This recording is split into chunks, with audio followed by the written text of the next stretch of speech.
Today I have taken the courage to tell you this story, because in doing so my life is in danger. The US government forbade us to tell these events. But I can't do it anymore. The death of my comrades cannot go unpunished. It all started with the preparation for the expedition. It all started when I received an invitation from the US government to participate in a research project in Antarctica. They only mentioned that we would be investigating an unknown material found.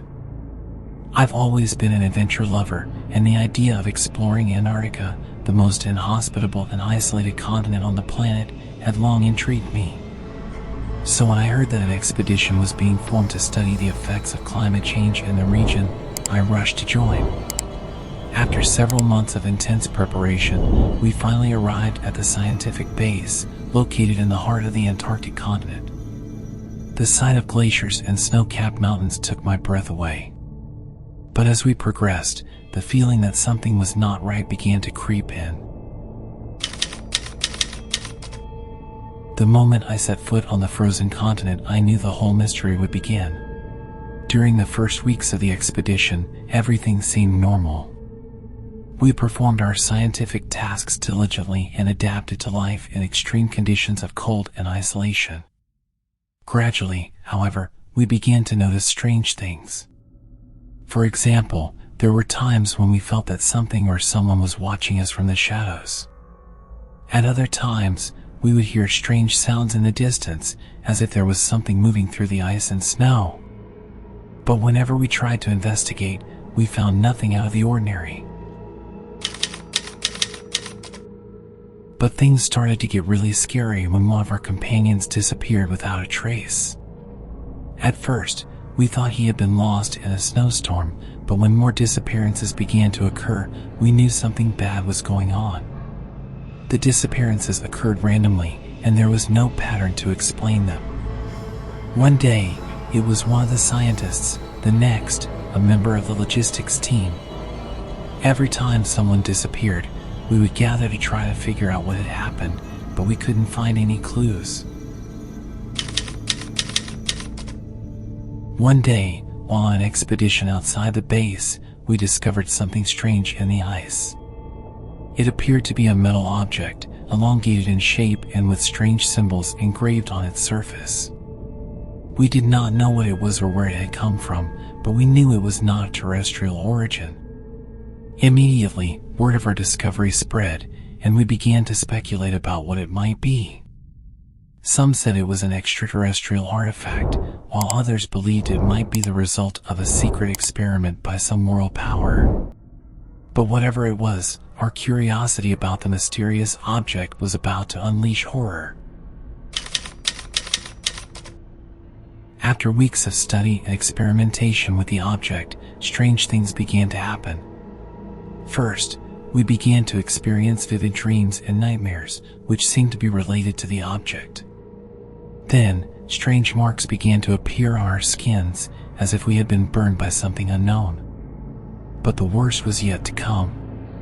One night, while we were all asleep, we were awakened by a strong tremor at the base. As we emerged from our dormitories, we were met with a scene of horror. Most of our comrades had disappeared, and those who remained were in a state of indescribable madness and terror. We soon discovered the reason for the chaos. The object had unleashed an unknown and malevolent force, which had possessed our companions and caused them to act violently and irrationally.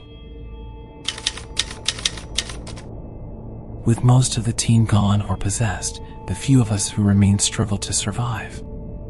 We tried to destroy the object, but it seemed to have supernatural resistance. We tried to send a distress message, but communications had been destroyed. Meanwhile, the possessed continued to stalk us, chasing us around the base in their crazed state. We didn't know how long we could hold out, but we knew there was no escape. Finally, the horror came to an end. One night, while sleeping in my room, I was awakened by the sound of a deafening explosion. When I came out, I found that the base had been destroyed, and there were no survivors. What exactly had happened was never known, but it was speculated that the object had been destroyed in an explosion. But by then, it was too late for our missing comrades and for us, the few survivors. We had fallen victim to a dark and sinister mystery, one that we could never explain or forget. The next day, black helicopters arrived to take us out of the place, and tall, bald men came down, dressed in black and with no expression on their faces. They told us that none of this had happened and that we were completely forbidden to talk about it if we wanted to live a peaceful life. They put us on the helicopters. It was at that moment when we were in the air that we saw the base completely destroyed with the remains of our dead comrades, and in the center was that object, gleaming as if nothing had happened to it. It has been more than 5 years since this terrifying tragedy happened. Since I left that base, not a single day has gone by that I do not dream of my deceased comrades. I always hear them whispering and asking for justice for what happened. That is why today I come to tell you this story. I know I don't have much time left. I know they will come for me soon. If you don't see me again, make this story viral. Don't let the death of my comrades go unpunished. I hope this story has been of interest to you. Don't forget to leave your like, that would help us a lot. And if you want to receive more of this kind of content, don't forget to subscribe and activate the bell to be notified of our next videos. See you next time.